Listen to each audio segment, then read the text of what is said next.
ఏంటమ్మా ఊరి చివరి కట్టారు ఇల్లు, ఒక ఆటో కూడా రావట్లేదు. అవి రావండి, మనమే వెళ్ళాలి. ఇంత డబ్బున్న 2 ఆటోలు కొని ఇంట్లో పెట్టుకుంటే నష్టం ఏంటి సార్? ఏంటి అమ్మాయి గారు ఉన్నారు కారులో. నేను ఆవిడ ఒళ్ళో కూర్చుంటలేదమ్మా, ఖాళీ సీట్లో కూర్చుంటున్నాను. పద. అమ్మాయి గారు పోనీ.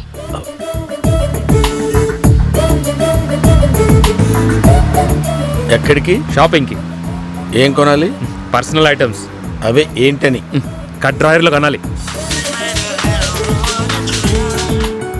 ఉన్నవే 2, ఒకటి ఉతికారేసాను, ఇంకోటి నిన్న కుక్క చింపేసింది. అంటే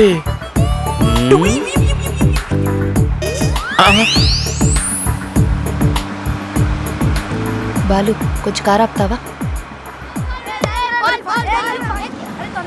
కూరగాయలు కొనుక్కొస్తానమ్మా.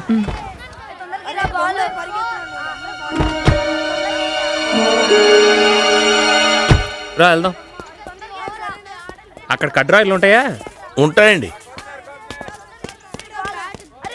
నేను విఐపి, జాకీ అలాంటి పెద్ద కంపెనీలు తప్ప మామూలు వాడను. అవి ఉంటాయా అని. ఏమో సార్, వేసుకునే అలవాటు ఉంటే మీకు తెలియాలి, మాకేం తెలుస్తుంది? అంటే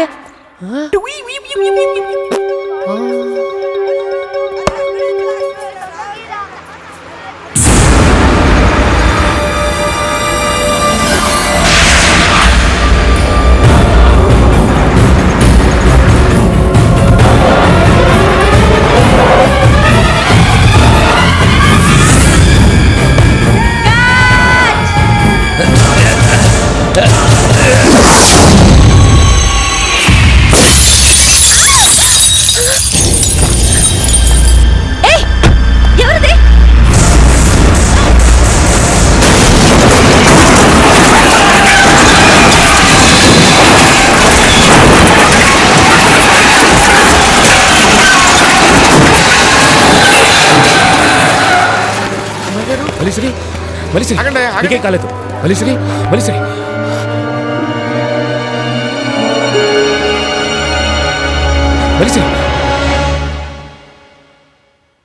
don't worry, will do our best. నమస్తే సార్. ఆ ట్రక్ నంబర్ చూసావా? లేదు సార్. మీకెవరి మీద అయినా అనుమానం ఉందా? లేదు.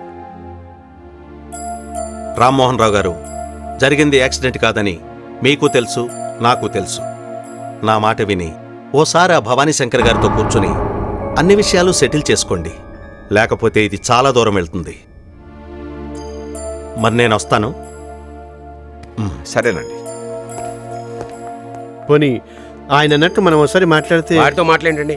అసలు వాడి మొహం చూస్తేనే మహాపాపం. దరిద్రుడు దరిద్రుడు. మళ్ళీ జ్యూస్ కలిపి అక్కడ పెట్టాను, తాగేసి పడుకో. నేను ఇంటికెళ్ళి క్యారేజ్ పంపిస్తాను.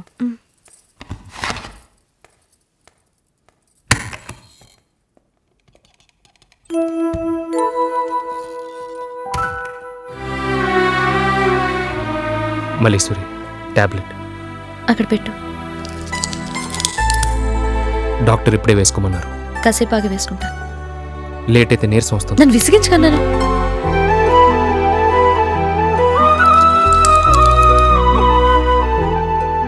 నేనేమైనా చిన్నపిల్లనా? నాకు తెలీదా?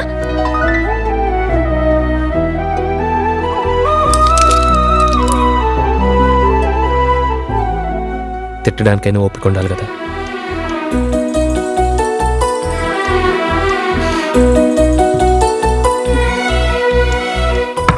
వేసుకున్నానుగా, ఇంకా ఎందుకు నిలబడ్డావు? వెళ్ళు.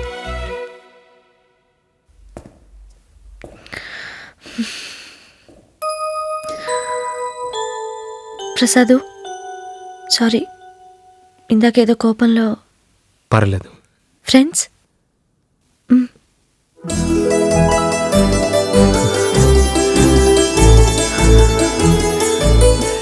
ఈరోజు గవర్నమెంట్ హాలిడే ఇవ్వాలి.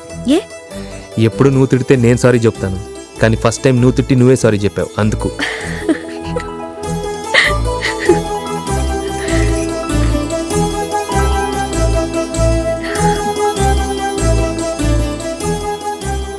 మల్లీశ్వరి, భవానీ శంకర్ ఎవరు?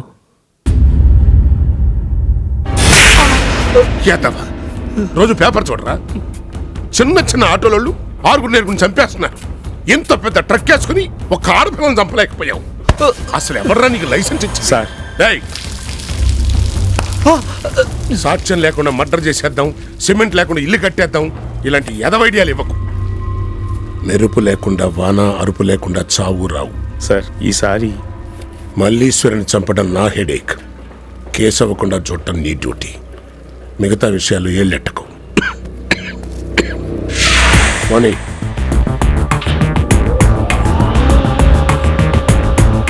ఫ్లోరింగ్ ఎప్పుడు మొదలెడుతున్నారు? ఓ 4 రోజులు పడుతుంది సార్.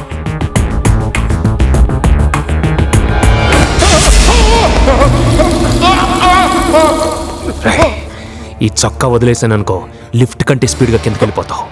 నేలకు తగలగానే ముందు తల పగిలిపోతుంది, తర్వాత మెడ పెరుగుతుంది, కాళ్ళు చేతులు విరగడం తెలిసి లోపే ప్రాణం పోతుంది. నీ వయసు ఎంతరా? ఓ 50 ఉంటాయా? తీపి తింటే షుగరు, ఉప్పు తింటే బ్లడ్ ప్రెషరు, కారం తింటే అల్సరు. సరిగ్గా భోంచేస్తే చచ్చిపోతారు నువ్వు. నీకెందుకు రాస్తి?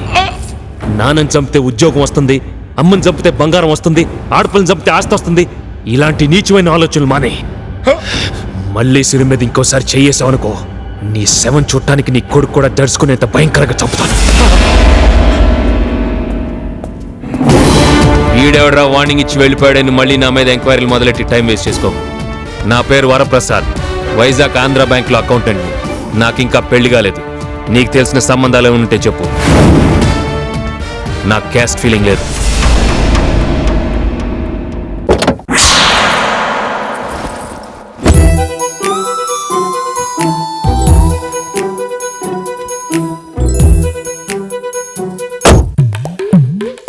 ఏంటి సార్ డిశ్చార్జా?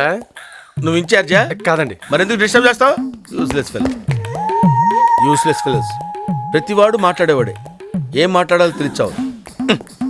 సంచి ఏదెక్కడ పెట్టాలో తెలియదు. వీడప్పుడే డిశ్చార్జ్ అయిపోయాడా? తప్పండి తప్పండి. నువ్వు రా మల్లేశ్వరి, రా. తప్పకుండా మా మేడం వస్తున్నారు కదా, నువ్వు రా. ఏంటి ఓవర్ చేస్తున్నావు? మెట్లు నీ జాగ్రత్త, నెమ్మది. చెయ్యి అదులు.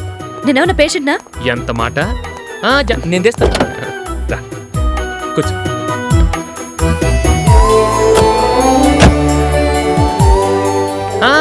అక్కడ కదా, ముందు ముందు ముందు ముందు కూర్చో.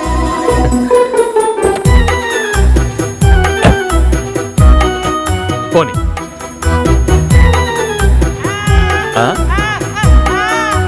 అటు చూడండి సార్, పేరు పెద్ద పెద్ద హాస్పిటల్స్, పేషెంట్లు మాత్రం గాలికి వదిలేస్తారు. నువ్వు ముందుకు చూసినాడు మా కార్లో మల్లేశ్వరి కూర్చుంది.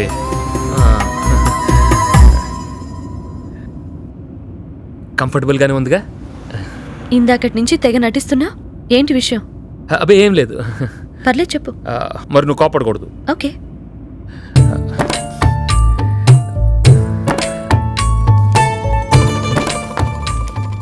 ఏంటిది? నీ మీద నా ఇన్వెస్ట్మెంట్. అదే వైజాగ్ నుంచి హైదరాబాద్ వచ్చేదాకా నీకోసం నేను పెట్టిన ఖర్చు 4250 rupees. Ice cream 120 rupees. Butter scotch వైజాగ్లో తిన్నావు కదా, అది. Flower bouquet 200. నీ ఫ్రెండ్ బర్త్డే నేను కొన్నాను, అది కూడా మీ అకౌంటే కదా మరి. STD 199. పెట్రోల్ బంక్ నుంచి హైదరాబాద్కి ఫోన్ చేసావు, అది అప్పుడంటే నీ దగ్గర డబ్బులు లేవనుకొని విచ్చలవిడిగా ఖర్చు పెట్టేశాను. ఇక్కడికి వచ్చాక తెలిసింది మీరు బాగా బలుసున్నాళ్ళని, ఐ మీన్ బాగా డబ్బున్నాళ్ళని. అంటే యాక్చువల్గా నేను అడిగేవాడిని కాదు, కానీ కొంచెం టైట్గా ఉంది. సో వెంటనే ఆ అమౌంట్ కొంచెం మీరు అరేంజ్ చేస్తే. నీకు సిగ్గులేదు? ఆడపిల్ల ఖర్చు పెట్టిన డబ్బులు అడుగుతావా? అడిగితే తప్పేంటి? ఛీ, నేను నువ్వేగా ఫ్రెండ్స్ అన్నావు. ఫ్రెండ్స్ అంటే డబ్బులు అడిగేడివేనా? నేను నీ డబ్బులు అడుగుతున్నానా? నావేగా అడుగుతున్నాను. అయినా కోట్లో ఏం చేసుకుంటావు? ఇంకొక మాట మాట్లాడితే చంపేస్తాను. అంత తేలిగ్గా వదిలేస్తానేంటి? మీ తాతయ్య దగ్గర వసూలు చేయను.